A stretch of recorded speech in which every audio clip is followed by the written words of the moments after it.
See, today we have a male who is 63, white Caucasian, and he came in a couple of months ago, and he says he was one of Dr. Tierney's patients, and he was very interested in getting treatment. So when I did his first interview, he said that he did not know how he got Hep C. He said he was a paramedic for about 20 years, and he pulled a lot of badly injured people from motor vehicle accidents, but he never had a needle stick that he could remember. He had done a lot of jobs. He was tractor and trailer driver. He worked for Homeland Security. He worked in construction and also in a machine shop. He said he's been disabled since he was 50 because of a back injury. He's been married to the same woman for 43 years, and he has had 2 children, a daughter who overdosed on fentanyl last November, and a son who is an active addict now and positive for Hep C. Now, he said he's bandaged him up a lot through the years. He says that he has used, he was on pain medicine, and when the pain clinics started to close, he started to use heroin. And he said that he snorted it, and he never did use IV. He never did share the straw with anyone.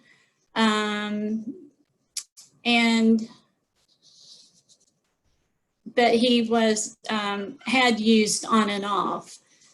He was currently in a Suboxone clinic. Comorbidities were non-alcoholic fatty liver, opiate dependence, he's a smoker,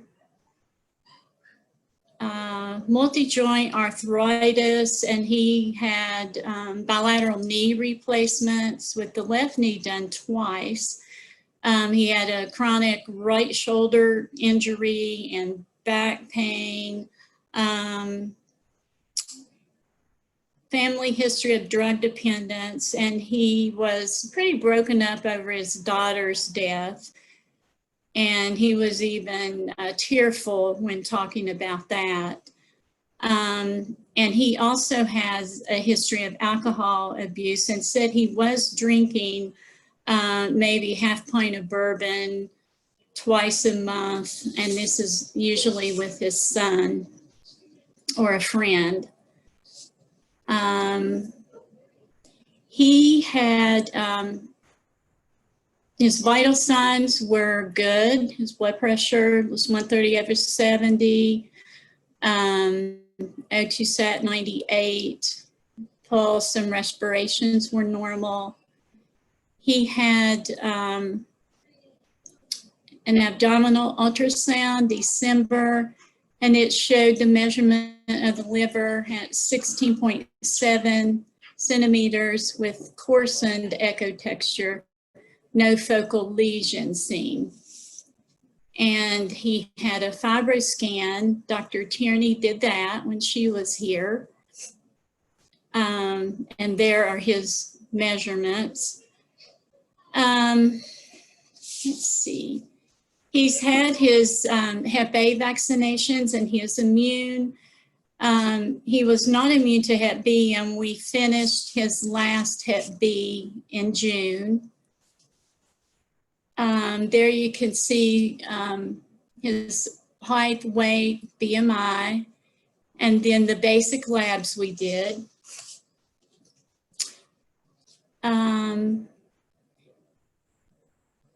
Everything was pretty normal there. His liver enzymes, bilirubin. and his APRI was 0.264. CTP was 5, and the MELD score was 6. And then below, his iron levels, his genotype 1A with a viral load of 301,000. And then what was a little bit different was in March of 19, he had a viral load of 1,050,000. And December of 19, it was 115,000. So we've been trying to sort this out, and we think it's a difference in a lab test that was ordered. We found a second person to have the same thing. So not exactly what has happened there, but we're waiting for LabCorp to call us back on those figures. Let's see. So in thinking about this, I think things to take into consideration would be the fatty liver. And then I have what caused the viral load to go down and then back up. When I submitted this, I didn't know about the lab test, so I wasn't sure about that. But it seems like with his genotype and his history that according to our West Virginia hemp, he would be a candidate for Harvoni or Epclusa. He does have Medicare Part D insurance, and I'm not sure what they cover. I haven't gone that far. He has WellCare prescription drug plan. And one thing that was very discouraging is that I had him come in last week for another, just to finalize everything. And we did a drug screen, and he told us before the results got back that it was going to be dirty. And so we did a drug screen here in the office, and it was negative.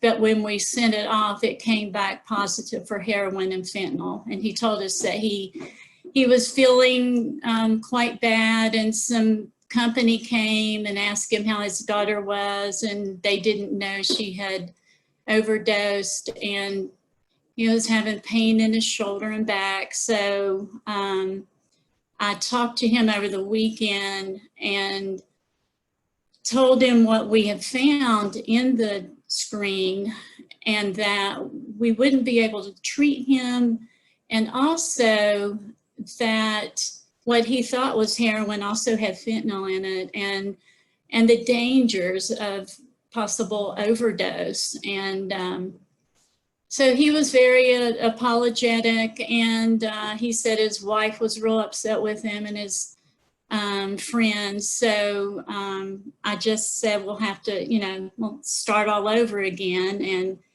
And so that is, I think that's all I have on this. And I welcome discussion and suggestions. Thank you so much for that case presentation, Tammy. That was excellent. I'm super sad about his daughter. Does anyone have any comments, questions, recommendations from the hub? I'll just open it up to everyone. Tammy, did you say that his son also has hepatitis C and struggles with addiction? Is that right? Yes. Yes. Is he in your MAT program, or is he in any sort of MAT program, or is he still actively using? He's actively using. And is he the person that that your patient? Did you say he drinks with his son? That's the son that he drinks alcohol with and stuff. Right. Mm-hmm. You people in situations like that, just like as you're getting them prepared, it sounds like you're going to have some time, but as you're getting them prepared to get treated, understanding, you know, if that's the person that he's relapsing with, you know, with heroin and fentanyl and has hepatitis C, you know, he's at real high risk of infecting himself again, and unless he and his son were to get treated at the same time, you know, those sorts of things. I don't know where he is in his phase of recovery, that sort of thing, but you'd hate to have him go through all of this, and for you to go through all of this just to then get reinfected by sharing a dirty needle with his son. He's also somebody that you might have a real long, hard conversation with about Narcan too.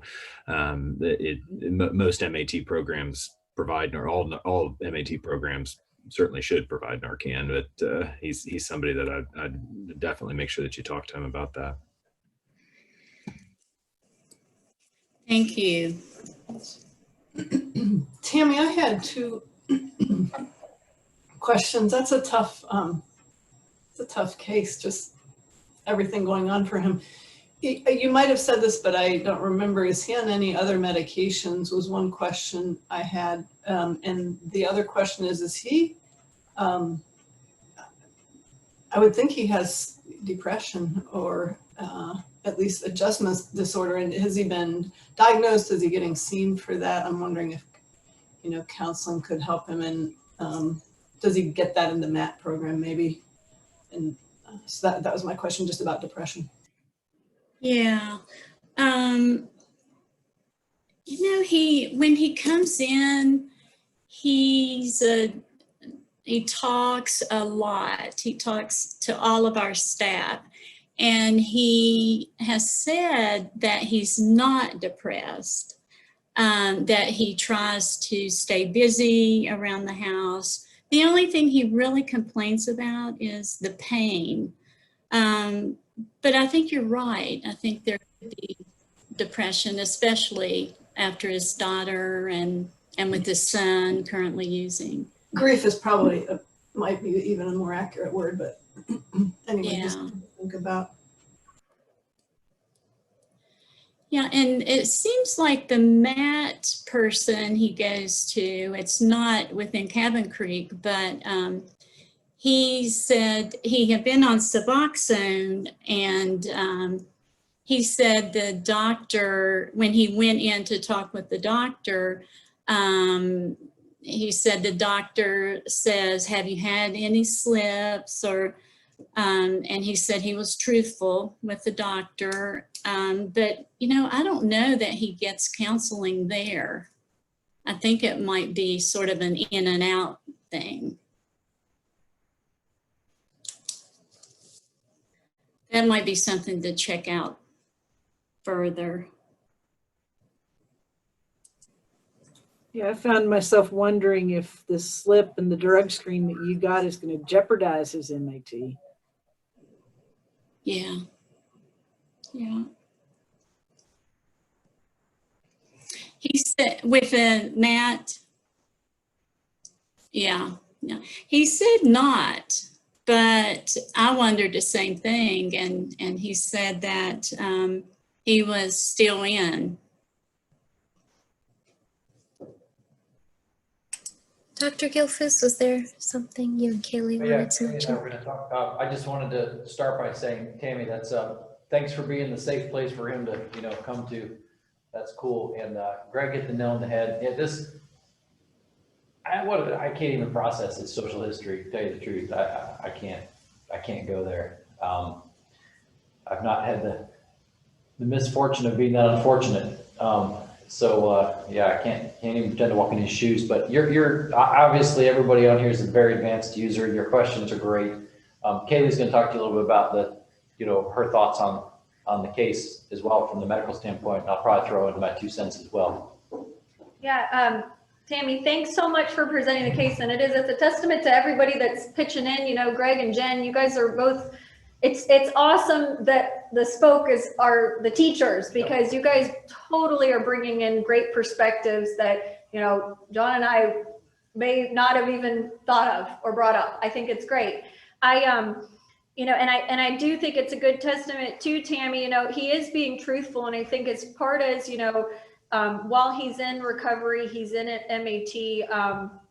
there are going to be slip ups. And so just letting him feel like it is a safe place, and thanking him for being honest with you, that he is talking about, using other substances. I mean, that's all part of recovery, and part of addiction is that, things happen in life and they're going to cause, or contribute to that potential for slip ups to happen. So it really is important that he at least lets you know, so you can help him learn ways or to kind of be safe and keep himself healthy when that does happen. And it sounds like you're already doing that. So I think that's great. What I was going to focus on is more so his Hep C fibrosis, and then this component of fatty liver, and using kind of that as carrots for him to get Hep C treatment. Because, in the grand scheme of things with your presentation, I mean, his elastography does classify him as cirrhotic. So even though his imaging findings, they say some coarsening of the echo texture, the elastography, so the stiffness is actually correlates to a stage 4. And so even though his fibro test, or the serum biomarkers, I think I did the calculation, it was 0.5, and that actually looks more optimistic as far as a stage 2. But in the setting of having any kind of fatty liver disease, with Hep C, with alcohol use, he's still certainly one of those that we worry about for having long-term effects, negative effects for his liver standpoint. So he's definitely someone that you want to keep engaged with, the idea that at some point you are going to be able to get him treated. And, I would encourage him, just as Greg said, the person he needs to either cut out of his life or get engaged in care is going to be his son. That's really the ones contributing to all of these negative behaviors. And, that I think is a key component of this. I also think it's good to continue to encourage him that yes, he is in treatment. You can treat his Hep C. He's going to have to really be committed on his end as far as the alcohol and the drug use, to working towards complete abstinence, because even if this Hep C, he's taking it seriously and gets it treated, the liver damage is still there. And so it's really not just it's a multi-pronged effort.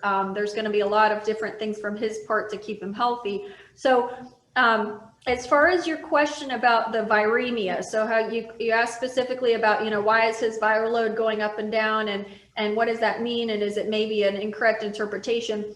Remember that with hepatitis C, the only times that the viremia, the number, so the quantitation of Hep C viremia matters is if it's so if they're a pregnant female, if it's over the 10 million, it can contribute to higher vertical transmission risk. Or if there's a patient that's been recently infected and you're trending for spontaneous clearance. So other than those two factors, the level of viremia does not have any correlation with prognosis or with extent of fibrosis or infectivity. It's really just a number that's either positive or negative. And the only time it would matter after that is once they're on treatment, you want it to get to 0 or target not detected. So even if it's jumped from 1 million and then 115,000 and then 300,000, that really doesn't matter at this point because it's there. Now, as far as your questions about the fatty liver, and I was hoping Jean would be on the call so she could talk more specifically about fatty liver, and maybe we can revisit a didactic on fatty liver because it really is something that we should dedicate at least a session to talking about. But kind of think of it as, when I counsel patients, I use this as, your liver is being injured by hepatitis C plus alcohol. You now have fat in your liver. You have some evidence that there's at least some scar tissue set down. Maybe it's cirrhosis, maybe it's not there yet, but the potential for lots of bad things to happen is certainly there. And so, really the biggest thing for him is going to be lifestyle modifications.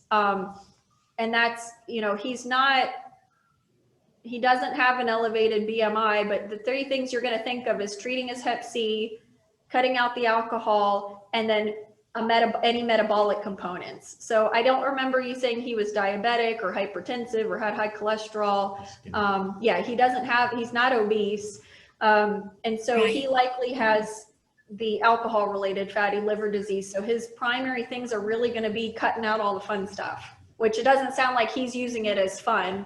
It sounds like he's really going through a tough period, but that's, you know, those are the cautions as far as with fatty livers. He's really got to change these lifestyle harmful things he's doing. And then can you go through his med list? Because I think I missed that. I came in a little bit late. So, and then we can talk about the only thing he is on was the Suboxone. Okay. Yeah. Okay, because some medications can kind of contribute to fatty liver disease or progression too, and so I don't, you know, Suboxone should not. So, you know, with Medicare Part D, you really honestly, once you get, well, kind of what I do, and I apologize to Rachel in advance, but I usually send our Allied Health Pharmacy a message and ask them to check and see which treatment options are covered through the patient's insurance. There's ways you can look online, but with Medicare Part D, I always have trouble finding those different prescription drug plans, and the pharmacists are really, really good at it. So otherwise you can wait, and when you do submit the prescription, they'll deny it if it's not the one that's on their formulary. But, you know, your treatment options for him are going to be Harvoni, Epclusa, or Mavorite. It doesn't seem, you know, even if he's cirrhotic, he's not decompensated, or we don't have any reason to believe he would be at this point. So, you know, you could still technically use a protease inhibitor like Mavorite. So I think it's a little early to talk more specifically about that, but if you kind of set the stage that, hey, we can do something about this when you get on board with us, then he may be more responsive. But you do have your 3 options. Harvoni, I would say 12 weeks for the Harvoni because of his underlying liver damage, or Epclusa for 12 weeks, or you could do Mavorite for 8.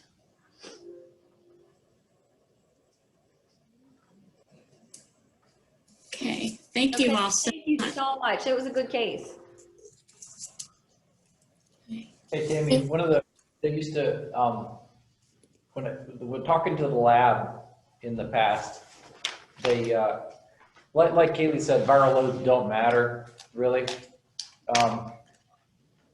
But with Hep C, right? But that being said, significant changes really are like 2 log differences for the most part. And that's just like a 1 log difference. So even to comfort yourself more, that's barely even a, while I wish my bank account had a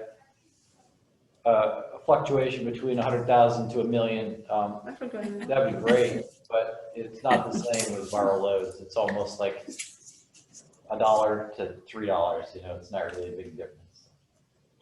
Okay. Weird All right. analogy. That's a good analogy. Financial I'll remember that. analogy, yeah. Like Thank Kaylee said, fibrosis begets fibrosis. I'm worried about this guy. You got to get, if he can maybe get his son in too, maybe do a family, get everybody treated, because yeah, he's going to run into trouble. It's really hard to tell how much fibrosis he actually has. I agree with Kaylee, and I'd probably long-term HCC screen him too, even if you don't need to, but at least remember our principle of usually looking at our like most pessimistic modality. And he's got scar tissue. If you got scar tissue, you could run into issues probably down the road. So great case. Thank you. Okay, thank you. Thank you guys for those awesome recommendations. I saw Dr. Peters' hand go up in agreement about the family treatment. So any other comments, questions, thoughts about Tammy's case?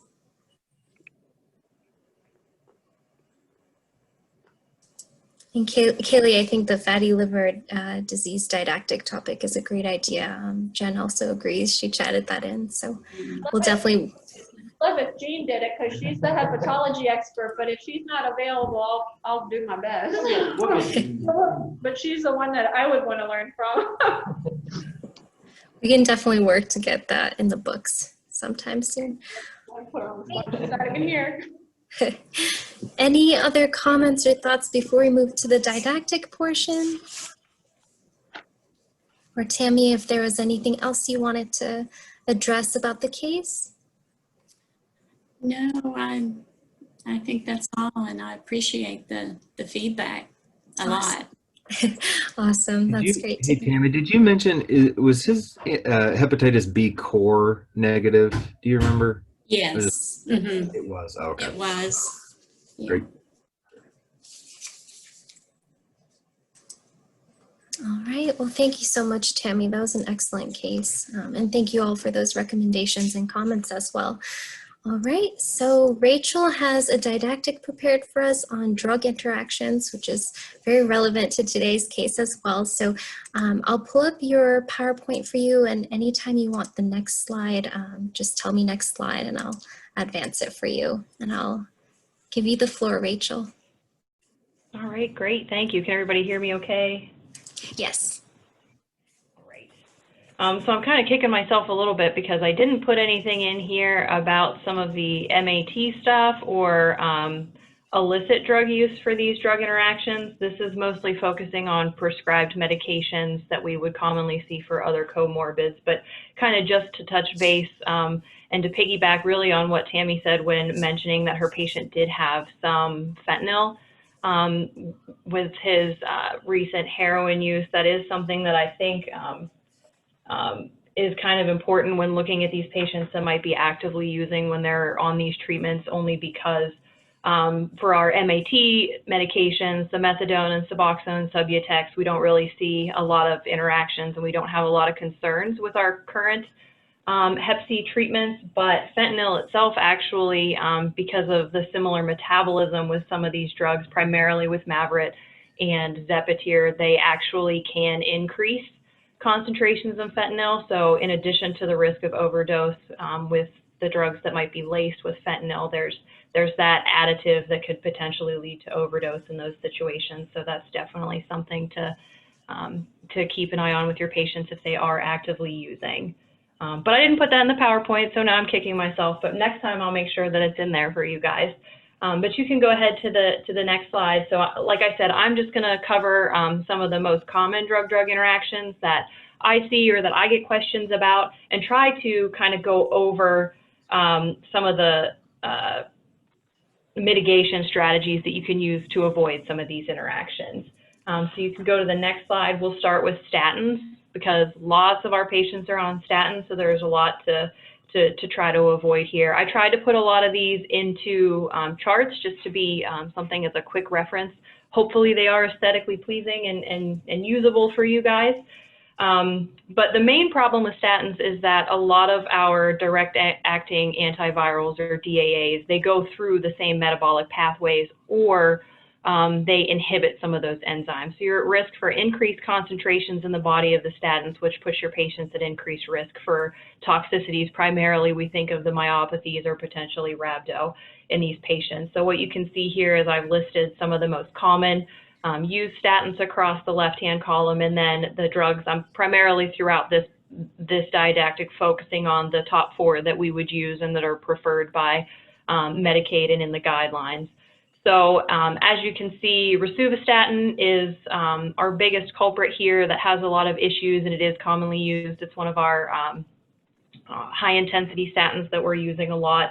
So with Harvoni specifically in the labeling, it is not recommended to be used for patients that are taking the rosuvastatin, and then there are max doses of 10 milligrams with the other 3.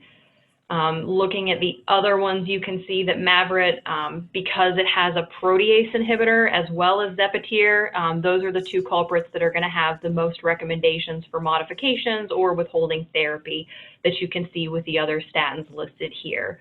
Something to note is that with Zepatier, depending on the resource that you use, that max dose of 20 milligrams for lovastatin, simvastatin, and fluvastatin is not actually in the labeling. In the package insert or the labeling with that, it does say just to monitor those patients, but depending on the resources that you look at, they do have max recommendations just because of some of the increased incidences and the concentration elevations that we've seen. And then the other one just to notice is that pravastatin does, with Mavorite, have that recommendation to reduce the dose by 50%. So I just have some of the recommendations, and I know with some patients we've already kind of gone over this, but one of the easiest things to do is if you can, if the patient's insurance allows, use a different agent to try to avoid that interaction with a medication they're already taking when you're selecting your DAAs. Something else that you can do is just have them hold it. If the cardiologist, or if you're the prescriber, or if there's a cardiologist involved, if they're okay with holding for 8 to 12 weeks, you can go ahead and do that. Another option would be to change their statin. But I find that patients find that confusing, and then there's confusion with the pharmacy and which one they're supposed to be taking. So that is an option. If the cardiologist insists they have to take something, but you need to change, if they're on rosuvastatin, and you need to change to something else with less of an interaction, you can make that switch as well. So you've got some options there with statins. So it's a little tricky, but hopefully this chart is a little helpful as a quick reference. Next slide, please. This is probably the easiest chart I've ever made because the top 4 here, as far as anticonvulsants goes, are contraindicated with everything, unfortunately. So as far as a reference goes, I don't really think you guys need this chart, but the thing to remember here is that carbamazepine, oxcarb, phenytoin, and phenobarb, they're all inducers of a lot of the metabolic enzymes that we see in the body. So what they're going to do is they're going to induce the enzymes are going to chew up the DAAs, and then we're going to have lower subtherapeutic concentrations and put the patient at risk for failure if they take them.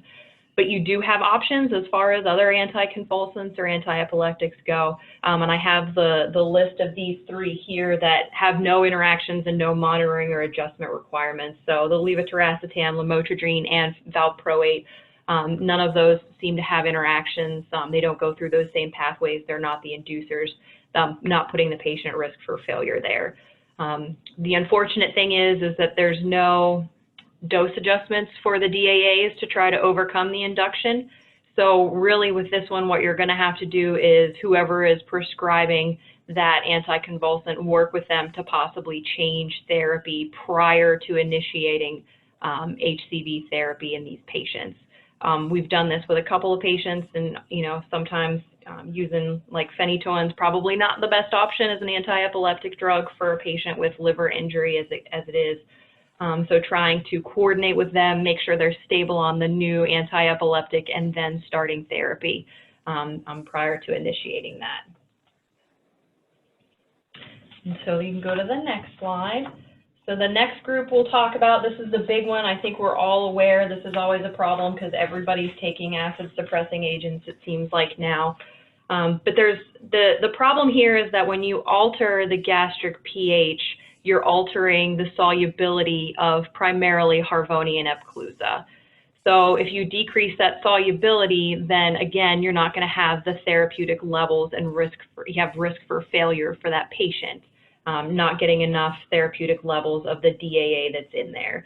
So I have the recommendations here. You can use a different DAA. So Mavorite and Zepatier don't seem to have those really associated with them from a risk. If the patient is willing to hold the acid suppressing agent, they can do that. Well, again, this is one of those 8 to 12 week limited therapies. If they're willing to hold it and try without it, they can go ahead and do that. Or if it's medically necessary or they're unwilling to hold it, you can make dose adjustments to the acid suppressing therapy. And I've got that on the next few slides if you want to go ahead. The first table here, I think you guys are getting the theme that I do love tables. But this one here is specific to Harvoni. So just to run through, it's very similar to Epclusa on the next one, but with Harvoni, things to point out, anytime they're taking just a regular over-the-counter antacid like Tums or Rolaids, things like that, they just need to separate by at least 4 hours. Whether that's 4 hours before, 4 hours after, Those are, you know, working locally in the area. They leave the system, so it's not something, once it's out of their, basically out of the gastric pH and it wears off, it's okay for the Harvoni. So it's just that 4-hour window. So I usually, when I'm counseling the patients on this kind of stuff, if they say, you know, usually I get heartburn in the evenings after I eat dinner. All right, great. The plan is take your Harvoni in the morning, take it at, you know, at lunchtime. And then you're not going to have to worry about that interaction. You can pop all the Tums you want after dinner, you know, 6, 7 o'clock. The H2 receptor antagonist, so this is your famotidine or ranitidine. There's specific administration and dosing recommendations for this. So depending on how they're taking it, they need to take it. Famotidine 40 milligrams is the max dose recommended or equivalent. So that's why I have the ranitidine on here. They can take it simultaneously or 12 hours apart. So obviously if they're taking it twice daily, they're going to be taking it simultaneously with their famotidine. What I will tell you is the max doses listed in these charts are what's recommended in the package insert. The comparable doses that I have listed here are ones that are comparable based on how they change the pH of the stomach or the gastric acid, and the similar dosing recommendations based on indication. So in the package labeling, they don't give you those comparable doses. I'm just giving you those based on the pharmacokinetic and clinical data that we have available. We're playing a fun game right now where all of the Zantac has been recalled, and now all the famotidine and Pepcid are on back order and shortage because everybody is now changing from Zantac and ranitidine to famotidine. So this is probably a fun game you've been playing with pharmacies trying to get those approved for your patients and changed. But that's the recommendation for the H2RAs. Now with PPIs, this is where it differs from Epclusa from this recommendation. So the max dose is once daily 20 milligrams of omeprazole. It is to be administered at the same time as Harvoni on an empty stomach. So this is a counseling point for your patient, you know, if they usually take it in the morning, empty stomach before breakfast, same time as your omeprazole. And I've got the comparable doses listed there. The next slide you can go ahead is for the Epclusa. The information here is the same as far as the antacids and the H2RAs. The difference here is with your PPIs. So in the package labeling for Epclusa, and this would technically be the same with Vosevi for salvage treatment, but the recommendation is not to use PPIs if you can get away with it. So this would be the case where hopefully you could either change to an H2RA or you could have the patient hold it while they're taking Epclusa. But if it's medically necessary, if they must use it, no more than 20 milligrams of omeprazole, no comparable dosing here. They never studied it, so it's not recommended. And the administration is that you take Epclusa with food, and it's to be taken 4 hours before omeprazole. Okay, so it's a little bit different. The recommendations when they did the pharmacokinetic studies to figure out how to avoid this interaction, that's what they came up with. So there's that 4-hour window. So it's real important from an educational standpoint for the patients that this 4-hour window is exact. It is 4 hours versus at least 4 hours with the antacid. So if I've talked to patients where they're like, oh, well, I separated it by 6, 10 hours. That's not appropriate here based on those PK studies. That's a hard and fast rule with the 4 hours. Okay, you can go to the next slide. This is an interesting one. So the interaction here with ethinyl estradiol, we don't really know mechanistically what's happening, why it's happening, but what we see is that there's increased ALT with concomitant use, specifically for Mavyret and also Viekira's where they encountered it first. So the recommendations here is that you can use a DAA, alternate one, so Harvoni, Epclusa, or Zepatier in this case. They can hold the ethinyl estradiol. So ethinyl estradiol is found mostly in oral contraceptives. Pretty much every combined oral contraceptive that there is has ethinyl estradiol in it. So they could hold it, but you'd have to counsel them on abstinence and using backup methods, essentially alternate contraception in those instances, since we don't have pregnancy data with our DAAs. So that'll be another counseling point if they decide to just hold it for those 8 to 12 weeks. The alternate then, or you could just change it to a progestin only. So you've got a lot of options from the mini pill, implants and depot injections, The IUDs, whether they're, drug-eluting, those are progestin only, or if they don't have any drug-eluting at all. So those are all options for you. Another question that I get is, well, what about hormone replacement therapy? There are hormone replacement therapies that have just estradiol, so things like your Climera, Angelique. That's a different estrogen, not associated with this risk. That's fine. You don't have to change that. They don't have to withhold that. Same thing with the conjugated estrogens that you might see in things like Prempro. That's also fine. It's the specific ethinyl estradiol that you have to worry about. So you'd have to look at what specific product they're taking for HRT, because some of those do have the ethinyl estradiol, and like I said, most combined oral contraceptives have the ethinyl estradiol as well. So that's just something to be aware of. And then the next slide, we'll go ahead and look at antiarrhythmics. The digoxin, the problem here is that primarily with Harvoni and Epclusa and Mavorite, it's primarily the P-glycoprotein pump. That is the mechanism of action here. Because digoxin has such a narrow therapeutic index, and the kinetics are a little bit different, a slight change in the dosage or the or this interaction can actually increase the concentrations significantly. So the recommendation is, if you have to use one of these three agents, that you do more frequent monitoring of their dig levels while they're on treatment. And actually, if you look at the package labeling for Mavorite and Epclusa, that actually has information in there just to straight across the board. If they start these, go ahead and reduce their dig dose by 50% while they're on therapy, and then monitor and adjust as needed while they're taking their DAAs. So here you could also use Zepitir, which doesn't have that. So that could be your option here. If your patient's on dig, the Zepitir would not have that interaction where you'd have to do the intense monitoring.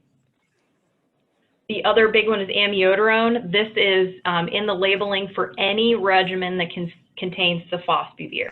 So this is your Harvoni and Epclusa. And what they found post-marketing is that there were patients that were having life-threatening bradycardia, including one patient that actually had cardiac arrest and died, and several patients that had to have pacers placed. It seemed to be linked to patients that were on amiodarone and also taking beta blockers or had some other more serious liver disease, but this happened anytime between days of starting therapy to 2 weeks afterwards, but the bradycardia resolved once they stopped taking Harvoni or Epclusa. So that's across the board for any of those sofosbuvir containing regimens. The recommendation would be to use something that doesn't contain sofosbuvir, but remember, if you're going to work in conjunction with a cardiologist or whoever's prescribing the amiodarone, if you're going to stop the amiodarone and change it to something else, another antiarrhythmic or what have you, remember amiodarone has a crazy long half-life. It's often quoted as something like 60 days, but remember, in patients that have liver impairment, that's going to be longer. So you're just going to have to maybe go a couple of half-lives. We've done this before with patients and waited 4 months before starting therapy and had them monitor at home for any bradycardia or changes to that effect. If you look in the package labeling for Harvoni and Epclusa, they do recommend, if there's nothing you can do, you can't change the agent. They actually recommend the patient be admitted for 48 hours when you first start the Harvoni or Epclusa. I don't know anybody that actually wants to do that or any insurance that would pay for it, but that recommendation is in there. So those are options for you from an amiodarone standpoint. You can go to the next slide. I get a lot of questions on anticoagulants and antiplatelets just because it's kind of non-specific on what we need to do for these patients. So there's a lot of generic, monitor. So with warfarin, one thing I'll caution is that it's not, surprisingly, it's not necessarily that any of the DAAs alter the metabolism of warfarin. What it is that you might see the INR change based on something, theoretically based on improvement in their liver function. So it's, warfarin is kind of voodoo. It's dosing that as more of an art than a science. So We just recommend more frequent INRs, at least when they're initially starting and throughout therapy. And then again afterwards when they stop the DAA to see if there's going to be any alterations there. The only specific one that I want to address here is that the Mavorette, specifically with dabigatran or Pradaxa, depending on the labeling that you use. In the US, the labeling is that you make adjustments based on information in the dabigatran labeling. In Europe, it's actually labeled as not recommended to use the two concomitantly. But the dose adjustments in the dabigatran labeling actually tell you that it's primarily related to their renal function. So if a patient has mild renal impairment, anywhere between like 30 to 50 mLs per minute creatinine clearance, you actually reduce the dose of the dabigatran to 75 twice daily. And if they don't, if their creatinine clearance is less than 30, or if they're on dialysis, it's recommended not to use the two of those together at all. So there's a little bit of nuance around the Mavorette specifically with that one. The rest of these, it's all based on monitoring. They go through similar enzymes, the CYP enzymes and P-glycoprotein, so they can increase the amounts of both of them. So it's that generic, I really hate when this is in the label because they're like, what am I supposed to monitor? So I just counsel patients on making sure they know what it looks like if they're having increased bleeding, and if they can't get something to stop bleeding, when to go to the emergency room. So it's generic, you know, you're not monitoring factor 10A levels or anything like that. You're just kind of making sure the patient is aware of what it looks like and that they could possibly be at increased risk of bleeding when using the two together. Okay, and the next one, this next chart I actually copied straight from hcvguidelines.org.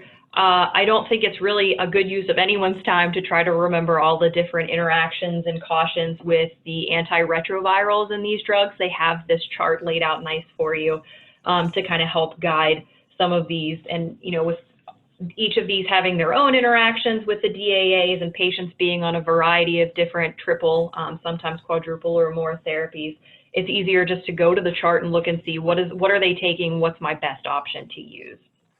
But just to point out a couple of these, so across the top, you've got Harvoni, Epclusa, Zepatier, Mavorette, and then Bosevi listed, and then you've got each of the antiretrovirals that are listed down the left-hand column here. So with the protease inhibitors, just remember that protease inhibitors don't play well with other protease inhibitors. So that's why you see the red here with the Zepatier and the Mavorette, just because they're going to have similar metabolism, go through the same enzymes, increase each other's concentration. So that's why it's not recommended to use those here. The yellow here with the A, and I have the key over here on the right side, this is an issue with tenofovir, so I'll get to that in a second. In the next group, you can see with the NNRTIs, the non-nucleoside reverse transcriptase inhibitors, primarily the issue is going to be with the efavirenz and the etravirine, and it's not something that we see with Harvoni. It's more so with the other agents, and it's not recommended to use those because those two agents are inducers of the CYP enzymes. Several of them, the 3A4, I think 2C8, 2B6. So what they're going to do is decrease the concentration of your DAAs and have subtherapeutic levels. It's either one or both components of the DAAs that you see that with. Harvoni has escaped that with both of its components. Both the sofosbuvir and ledipasvir don't go through those CYP enzymes. They're primarily eliminated through P-glycoprotein. So we can avoid it with that one. So if your patient is on efavirenz or etravirine, then that would be the option for you in that instance. And then looking down at the tenofovir, and I think we've touched base on this a little bit, but remember now that there are two versions of tenofovir. We've got the original, the TDF or disproxyl fumarate, and then what I refer to as tenofovir 2.0, the newer version, which is the alafenamide. And that one, the difference is that is a prodrug, and it's activated intracellularly, so we don't have as much of that circulating in the plasma as we do with the original formulation, the TDF. And TDF itself is associated with more renal toxicity and bone mineral toxicity, so the the problem with the DAAs that we see is that sometimes those, because they go through similar enzymes, you have increased levels of the TDF, and that's what a lot of these warnings here are, where you can see in B and C where it's labeled in the chart here. So back up to the top of the protease inhibitors, the caution there is because those are boosted. So you're going to have, in conjunction with the DAAs in those agents, it's going to increase your levels of the TDF. So you have to use caution in any of those regimens that have TDF because you're putting them at the increased risk of those toxicities. So that's really the thing to remember, is that the TAF, the newer formulation, that one doesn't have the risks. As you can see, it's green all across the bottom there with all of the agents. So that's what I've seen with a lot of our patients on their HIV regimens. So we changed from something like Truvada that has the older formulation of TDF to something like Descovy that has the TAF in it, to avoid those long-term toxicities, and with the DAAs themselves to avoid that interaction. Okay, the next slide. Just to touch base on herbals, I get a lot of questions from patients on, should I stop this? Is it okay to keep taking? In general, with herbal supplements, if the patient is willing, I usually just say, if you don't need to take that, just hold it for those 8 to 12 weeks, just because a lot of that data we just don't have. St. John's wort is probably the worst offender as far as drug interactions with everything. I teach a pharmacology course to PA students in the spring, and I tell them in that specific lecture, like, if you remember nothing else from this lecture, please remember that St. John's wort interacts with everything. So it's an enzyme inducer, so it's going to be another one of those that chews up all of your DAAs, and then you have subtherapeutic levels. So if they're on that, they should stop it because it's going to interact with all of our HCV therapies. Other things that have no clinically relevant interactions that we're aware of are melatonin, milk thistle, grapefruit juice, and turmeric. So those agents, if the patient is insistent on taking those are things that, as far as we know, based on the PK studies we have available, those are fine with all of the available DAAs. They can go ahead and continue to use that. So no stopping those ones if they don't have to alter their grapefruit intake. And that's all that I had specifically for the herbals. I do want to just to touch base here real fast. You can go ahead to the next slide. The resources that are on here, Lexicomp is a good one to look for drug interactions if you want to use that as a reference. But a couple of the more specific ones, if you go to the AIDS Info website, they have an entire section looking at drug interactions with HIV regimens and Hep C regimens. It's very similar to the chart in the guideline that gives you specific recommendations, so you can look at a patient's regimen, their ART regimen, and then choose to select your best option for a DAA. Another really good one is the Liverpool website. So the website is listed here, but they also have an app you can download for your phone, and it's free. So that's what this picture is. So this is the icon that you can see on the bottom of the screen, and the arrow over is what it looks like when you open it. And on the next slide, I have actual pictures of what it is. And I like this website or this app better, because what you can see is you pick your regimen over here on the left-hand side, then you start going through and adding in your patient's medications, and then you get your results.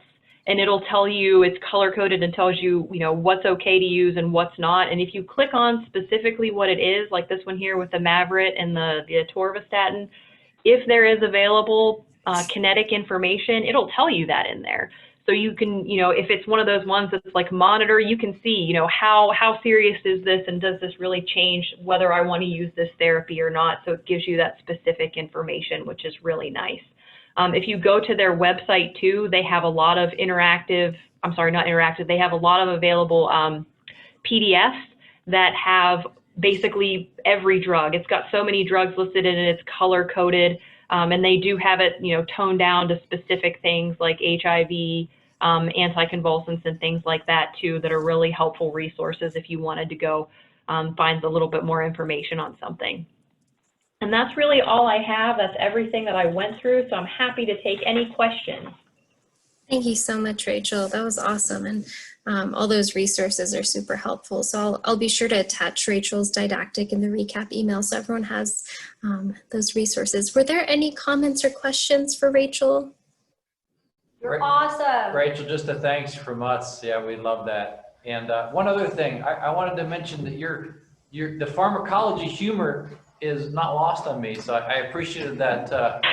It's on the level of Gilfus humor. Yeah, You guys are right on the same. It was nice, and it cracked me up. Monitor an unmonitorable process. That's it's wonderful. So irony to the best. I recommend if you guys are able to just print out this PowerPoint and put it in a binder or something, because I have to refer to this like Binder. all the time. Yeah, all the binders that you keep. Gilfus is laughing at me because I have a binder. He doesn't have anything, but I have a binder. So print it off so you have a quick reference, because Rachel's tables are awesome. But everybody has a binder, but you. Ask this group how many people have a binder. I bet they all have something. Put it somewhere. The binder's in his head. He's got it. He has that. I don't think shut up, Louis. I'm sorry. Oh, Keep Louis. a running Word document in my computer, so it's the same thing as a binder. Yeah. So I'm old school. Whatever. Yeah, feel free to screenshot that and then just put it in your Word document. That'll be perfect. So condensed. I think it's a lot easier to look at the tables you made, Rachel, than even the guidelines and pulling them up, because then you got to sift through the pages. But yours is It's great. quick reference and really Good. useful. Jen, was there a comment you also wanted to say? I don't know, Rachel, if you can see the chat. This is Jen Boyd. This was a great didactic, very helpful for me. And tables must help me, because usually my eyes glaze over with pharmacology. So I think red, yellow, and green is my level. But the other thing is that I want to thank you for including the information that you did include about fentanyl and those medications. I think that's really important. And in our MAT program, we still see fentanyl showing up in both heroin and meth users. So it's out there quite a bit. So that was really important, and I didn't know that. Yeah, I'm really kicking myself for not automatically including that, but I'm glad, you know, with Tammy's case that came up, because that's a good point. Just consider that you did include it. Stop kicking yourself because you did talk about it. Thank you. Awesome. Thanks, everyone. Any final comments or questions? All right, awesome. Well, thank you guys so much. Thank you, Tammy, for that excellent case, and Rachel for the excellent didactic. So just a couple housekeeping announcements. Our next session will be on September 10th. We're working to get a guest speaker, Dr. Garrett Cooper, to provide a didactic for us. So keep an eye out for that reminder for next time. And we are also launching a memory health echo focused on Alzheimer's. So keep an eye out for those reminders as well. If you want a direct link for the registration to join in on those, just shoot me an email and I'll send that directly to you. But thank you all so much. I will see you guys next time. Thank you.